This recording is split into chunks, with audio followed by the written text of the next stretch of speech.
Hi, welcome to my reaction for Cixin Liu's The Remembrance of Earth trilogy, the first two books, The Three-Body Problem and The Dark Forest. So obviously I'm from the Chinese background, which I think is relevant to what I write below. And for disclosure, I read those books in Audible English first. Because I'm curious, Chinese usually get a lot of chances to read works translated from English, but not get many chances to read the opposite.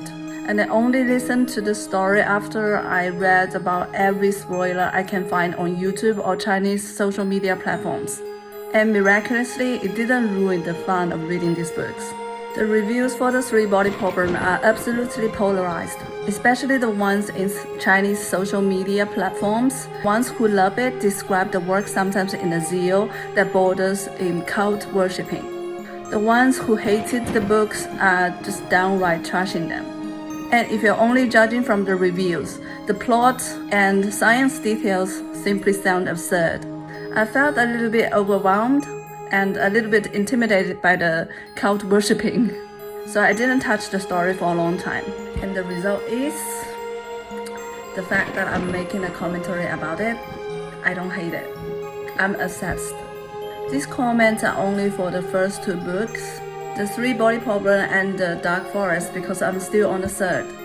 It will not be spoiler-free, but it doesn't contain much spoiler either. More like reactions after reading those two novels and to share with people who also love it. Firstly, author Cixin Liu's first name Cixin is right on the two rare syllables that do not exist in English, out of the majority Chinese syllables that does exist in English. So English-speaking people will find it very hard to pronounce. In fact, the ears is very hard to discern the sound, let alone pronunciation. This can be a real chance that you can use to torture those English-speaking friends.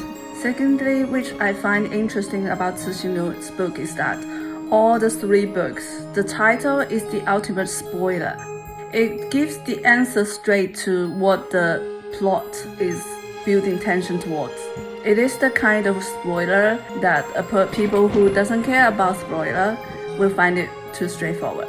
Thirdly, Cixin Liu's dislike of femininity is often mentioned because of Ye Wenjue, because of Cheng Xin, because of the poor character build-up about Zhuang Yan. But it occurred to me that clearly he has a bigger enemy. It's like a white elephant in the room and no one talks about. That is, namely, the crowd's stupidity, or his mockery of the weaknesses of all kinds of society structure. Either be it totalitarianism, socialism, communism, or the often praised capitalism. Which is why people say they are wary of the ideology. You should be. So basically, he does not believe humankind as a collective can act reasonably and calmly. And the truth usually resides with minorities.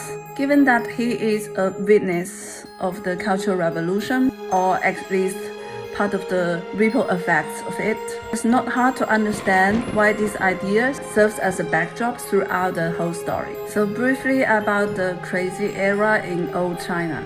So social conformity was valued as the highest social morality back then.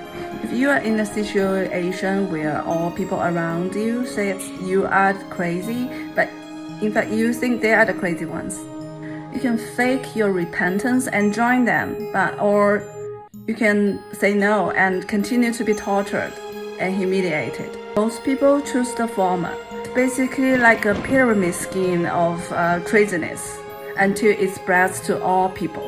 Everybody acted ugly. And I think that's one of the reasons why we shut up about it. I think for every Chinese background reader, we feel how deep this kind of history has influenced Cixin Liu, more than what he let on in the books. I am glad while touching on such a topic, these books are not banned and was allowed to be brought onto the screen by Tencent.